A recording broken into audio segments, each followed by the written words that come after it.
When I first moved to the United States, I was 21 and working as an au pair in a quiet suburb outside Boston. I had grown up in a small coastal town in Portugal, and this was the first time I had ever left Europe. I remember staring out the airplane window thinking that everything below me looked so big, so unfamiliar. I told myself that this year would change my life. The host family seemed perfect on paper. Two parents, both lawyers, one daughter named Ellie who had just turned 10.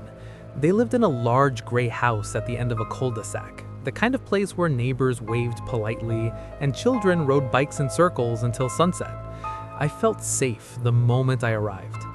Ellie was shy when we first met. She didn't hug me or smile. She just looked at me for a long time and asked, "Are you staying forever?" I laughed and told her no, just a year. She nodded slowly and said, "Good." At the time, I thought it was just a child being possessive of her space. I didn't think much of it. The first few weeks were normal enough. I helped her with homework, made dinner, walked her to the bus stop. Her parents worked late almost every night, so it was usually just the two of us in the house. Ellie didn't have many friends. She preferred to sit in the living room, drawing in silence. One afternoon, while cleaning her room, I found a small wooden box under her bed. I wasn't snooping, I had been vacuuming and it got in the way. When I moved it, it rattled.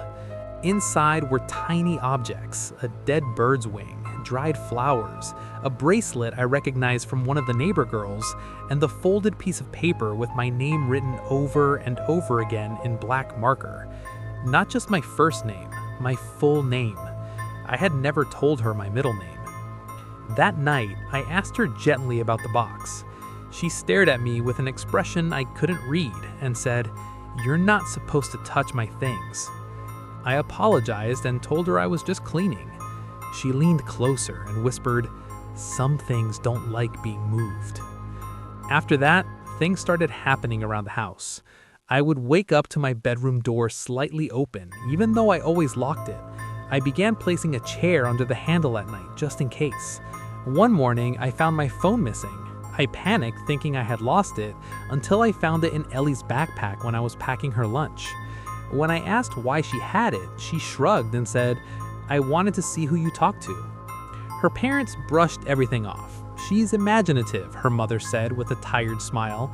"She's adjusting." But Ellie's behavior didn't feel like imagination. One evening, her parents were away at a work event, and a heavy storm rolled in. The power flickered twice before going out completely. The house fell into total darkness. Ellie was standing in the hallway when it happened. I could barely see her silhouette. "Don't worry," I said, trying to sound calm. "I'll find candles." From the dark, she said, "It's better this way." I felt something twist in my stomach. I found a flashlight in the kitchen and turned back toward the hallway. Ellie was gone. I called her name, thinking she had gone to her room, but there was no response.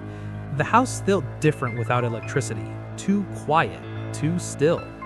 As I walked back toward the stairs, the flashlight flickered and died. And then I heard it. A slow, careful step behind me. I spun around, but it was pitch black. "Ellie?" I whispered. A small hand grabbed my wrist. I screamed and dropped to the floor. The lights suddenly came back on, blinding me for a second. Ellie was standing in front of me, smiling.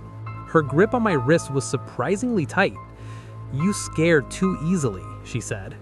That night, I locked myself in my room and barely slept. The next morning, I decided to call the agency.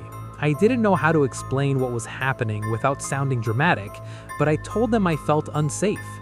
They promised to look into transferring me. I thought I had a few more weeks in that house. I was wrong. 2 days later, Ellie's mother called me into the kitchen. On the counter was a small velvet pouch filled with jewelry. "I found this under your mattress," she said quietly.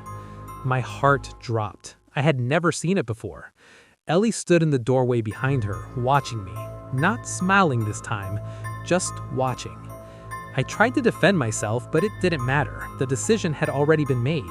They said they wouldn't call the police if I left immediately. I packed my suitcase in less than an hour. As I zipped it closed, I noticed something on my pillow. The wooden box.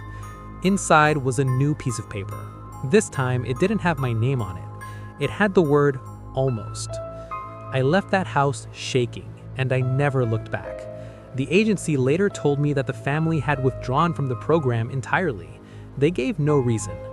Sometimes I still think about Ellie, about the way she said it was better in the dark, about the objects in that box, and about what might have happened if the power hadn't come back on.